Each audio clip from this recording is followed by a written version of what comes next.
Hello everybody, hope everything's well, and as always, let's jump right into this. Now, I just want to say a few things about diet before I play these clips for you.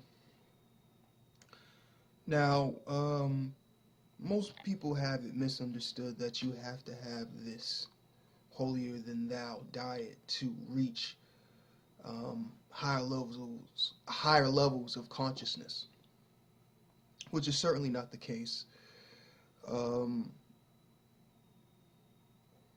Most would believe that and tell others who are not meat eaters or what have you, because even in my own personal experience, Seven Bomar even said it himself that there's people who eat meat who are more spiritual than the people who don't. Heard this from Bobby Hemmitt as well. Bobby Hemmitt also made note that if one is only focused on the diet, then if you don't have that particular diet, you will get sick or what have you. He speaks on his brother and things of that nature in his lectures. You can go check those out. So you actually make yourself sick because you're focusing on the diet. So if you're like, oh, if I eat this, I'm going to get sick. When we're supposed to be talking about being chaos beings, beings who are beyond gods, which I'm going to talk about that in a different video.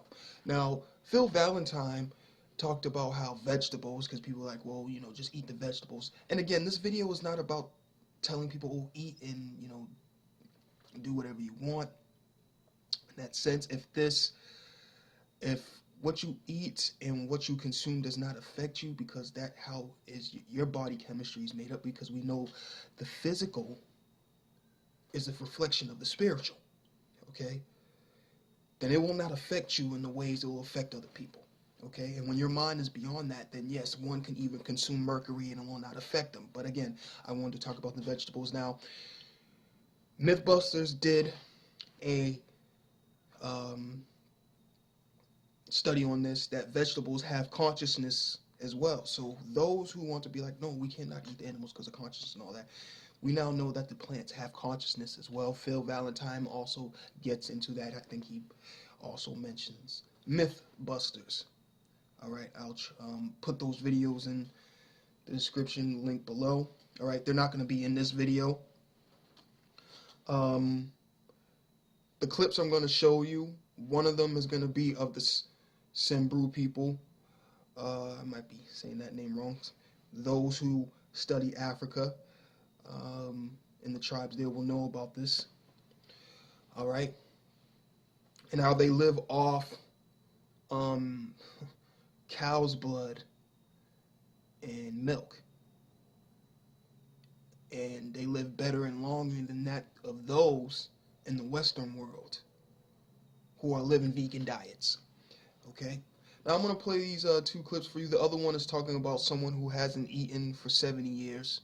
The video pretty much explains itself as the one I mentioned previously. Okay, but that's all I wanted to say. Thank you for listening, and peace and balance to the ancient ones. About 2 hours before sundown, Rhodia's expedition arrives at the bank of the Owasso-Nero River, where they will set up camp for the night.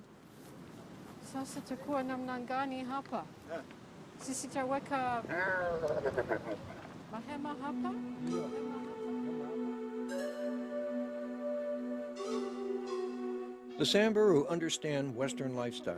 They could at any time walk away from their traditional tribal life, enter a city, and take a job like the rest of us. Many are university educated, but most look at the way we live and after due consideration decide that their ways yield greater happiness. For one thing, they are healthier. Lesha Lang, who you would probably guess to be about 40 or 45 years old, is actually 72. Their basic diet consists entirely of meat, milk, and blood, all from the cattle. The warriors live on milk and blood, either separately or mixed together. I've had it. I've had blood and milk mixed together at ceremonies. It looks like a strawberry milkshake. Unfortunately, it doesn't taste like that. It's not very nice.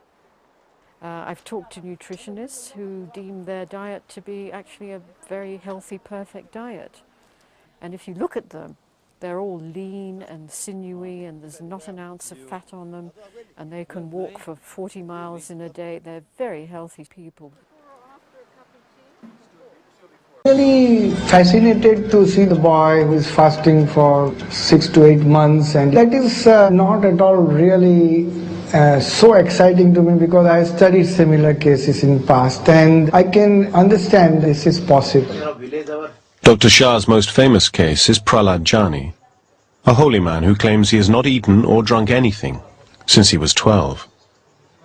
I haven't eaten anything, not even now, even though I'm 80 years old. That made me really quite excited, because I knew that this is something going to change the feeling of medical world. Although I walk 100-200 kilometers in the jungle, I never sweat, nor feel tired or sleepy. I can meditate for 3, 8 or 12 hours or even months. Prahlad Jani recently spent 10 days in observation, watched and filmed 24 hours a day. Minute to minute, second to second, and he was kept in a cabin which was sealed from outside. The bathroom was sealed. One of my assistants would remain with him all throughout 24 hours in changing duty. Doctors would come throughout the day at different time, which was not be told to him, and we made sure that nothing can go wrong, in the sense medical world should know that there was not a single loophole.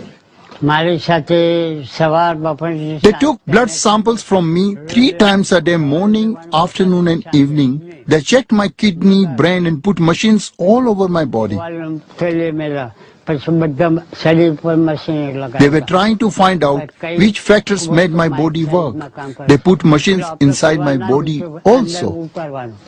He was not given any food or water, and even when he was allowed to take a bath, the quantity of water was measured before and after to make sure nothing was lost. As I said, after 10 days, the parameters were all normals. We studied his hematology, and whatever studies you can think of, we could do it. I will live up to approximately 1,000 to 5,000, maybe even 10,000 years with this kind of body. That there was no food or water given to this man, that he did not pass urine or stool, and even he did not dribble urine. After a few hours the urine would appear, some fluid would appear in the bladder, and again it would disappear. It is possible to modify fluid intake so you produce a very small amount of urine each day, and if he is covered with a cloth, the chances are he could urinate and it would evaporate from the ground or soak into the ground without anyone noticing. Modern medicine tells us that an average human can only survive for 4 days without water. While confined, Prahlad Jani incredibly lasted 10 days under observation. Dr. Shah has a theory on how he's managing to survive without food or fluid. He feels the holy man is feeding off the sun. Hiranathan Manik used to do solar gazing. He says that you have to go to flat ground and barefooted and just look at the sun. It's impossible for us to generate heat or light energy from looking at the sun, almost likening it to photosynthesis, which is the process by which plants generate their energy supply. And this is absolutely impossible for a human being to do. On the first day you look for 5 seconds, but without blinking your eyes. Every few days you increase few seconds, and maybe after a month you come to a minute or so. In fact, staring at the sun would damage the retina of the eye. Scientists from America also examined him several times in ophthalmic system, and he found nothing abnormal. The sun transmits energy through a hole in the holy man's throat, producing a sticky solid lump that he can redigest. This, he claims, refuels the chakra power points in his body. It is not a miracle, it is supernatural.